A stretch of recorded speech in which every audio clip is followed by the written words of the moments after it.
Welcome back to the channel, citizens. The IAE 2955 free fly is ending soon, and we're going to answer the crucial question: which game package should I buy to keep playing after December 3rd when IAE officially ends? First off, before anything else, be sure to buy a game package and not a standalone ship, as you have to have a game package to play post IAE. Game packages include access to the game itself, alongside a ship. Standalone ship purchases will not let you play the game without the game package. We're going to break down the 6 absolute best game packages during IAE, and the ships you should consider starting with before moving on to mid-range vessels you can aim to upgrade into, using an LTI token strategy that's available in the shop currently. Before we dive into the general list and best recommendations, we must talk about the 2 unique specialized IAE starter packs that are currently on a promotional discount, as they represent a unique feature set but are limiting in nature and not my preferred options for daily drivers in the game currently. First up is the Salvager IAE Starter Pack that includes the RSI Salvation. This War Bond pack is currently discounted at $63.75 and includes highly sought after lifetime insurance on the ship, making it a great option to upgrade immediately to something more or in the future, which we'll discuss more by the end of this video.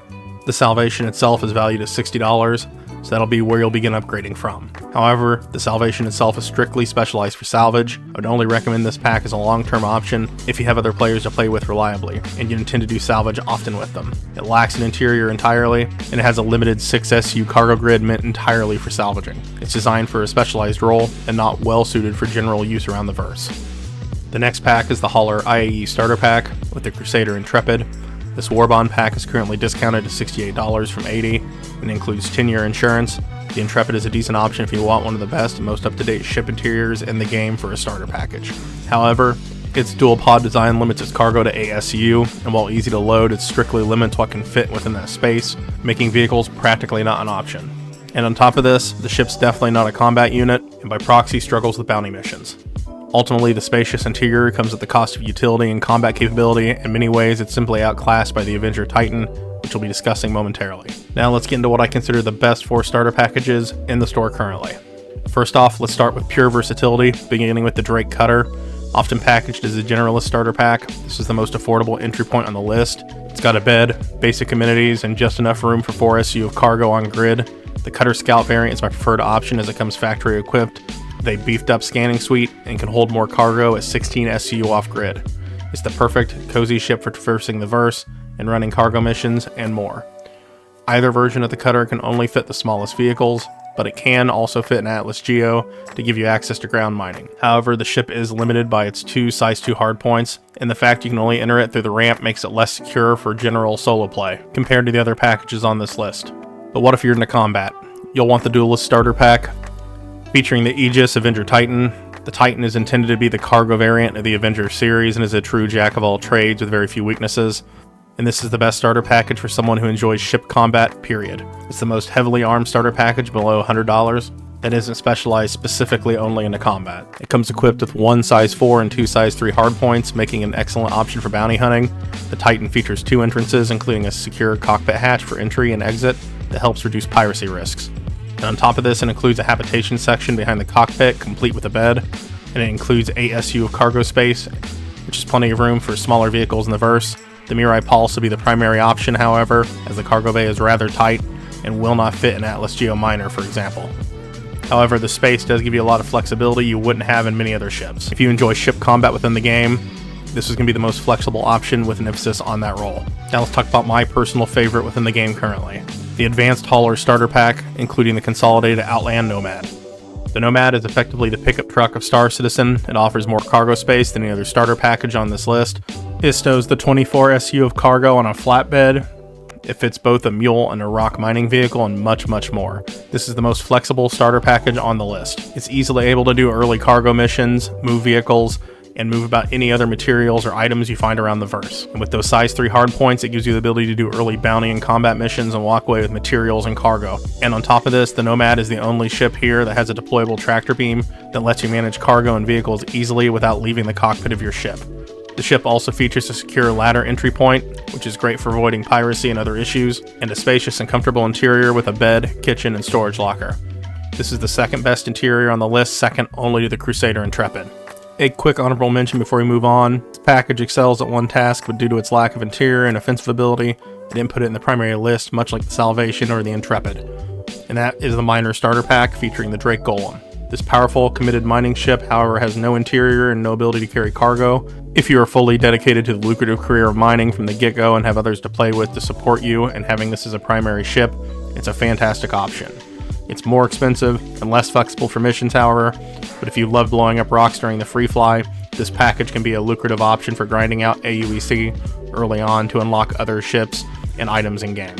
Now, before you buy anything though, let's talk about leveraging that Salvation LTI token. If you buy the RSI Salvation Starter Package, it's the primary option on this list that comes with lifetime insurance currently, and that can be used to upgrade into any other ship that's currently available and retain that lifetime insurance. The RSI Salvation is also valued at $60 on the ship itself, so you can upgrade to anything over $60 and only have to pay the difference. I would try to lock these in before IAA ends because a lot of these ships will stop being available at that time. But before we proceed, be sure to spend responsibly, don't spend more than you can afford, and remember the vast majority of ships are available to be purchased in-game after the 3-month launch window, and even more are available as rewards throughout the verse. Here are the 3 best options, sub $100, to upgrade that Salvation into. First up is the previously mentioned Nomad. For an additional 20 USD, you can secure the Nomad's versatility and LTI insurance along with it. You should also consider upgrading into the Drake Golem Ox. The Drake Golem Ox has a current price of $90. For 30 USD more, you can jump to this dedicated solo cargo hauler, which boasts a massive 64 SU of cargo for its size on a magnetized flatbed, similar to the Hull A or Hull C. This ship, very similar to the Nomad, has a deployable tractor beam for efficient loading and unloading.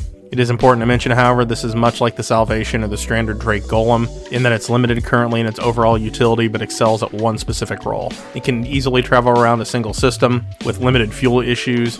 The ship, however, lacks an interior and can't practically fit many vehicles, as the current magnetized cargo grids do not allow most vehicles to fit on them. Now let's talk about some upgrade paths over $100. With this, you'll get a more powerful and more specialized ship before IAE ends.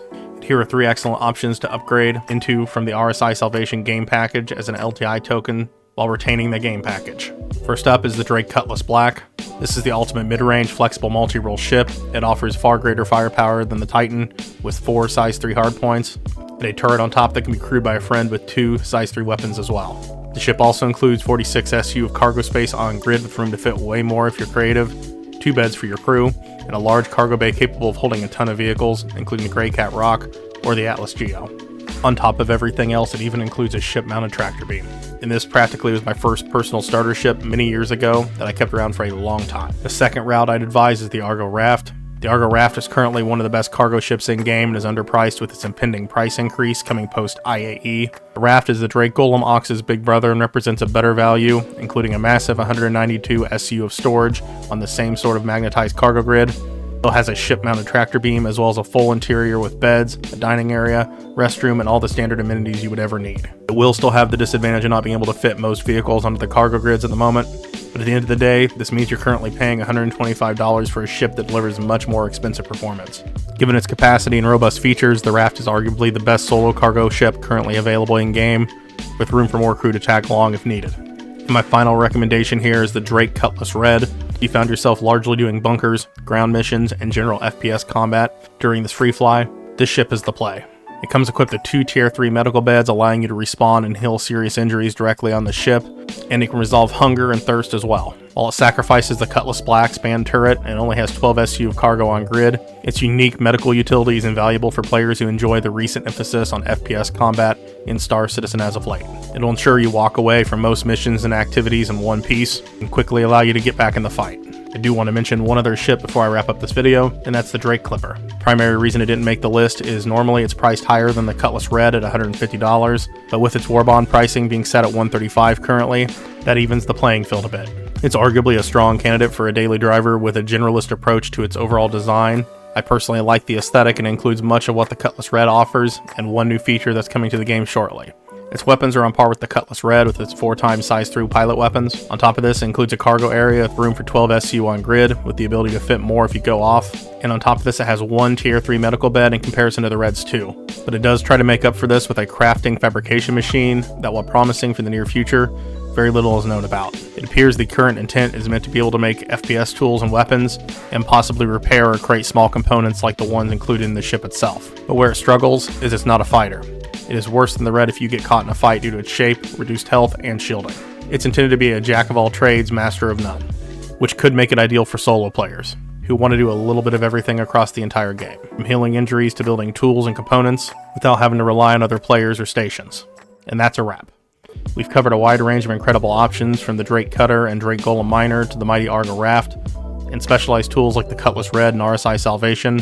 All of these ships are great options, but many of them won't perfectly fit every player, and ultimately it depends on your playstyle and preferred gameplay loop in deciding what will fit you best. If you still can't decide, you can't go wrong with the Avenger Titan or the consolidated Outland Nomad. But given that current value of the lifetime insurance token in the RSI Salvation package, the safest overall option is to purchase that LTI package and immediately upgrade it to the Nomad.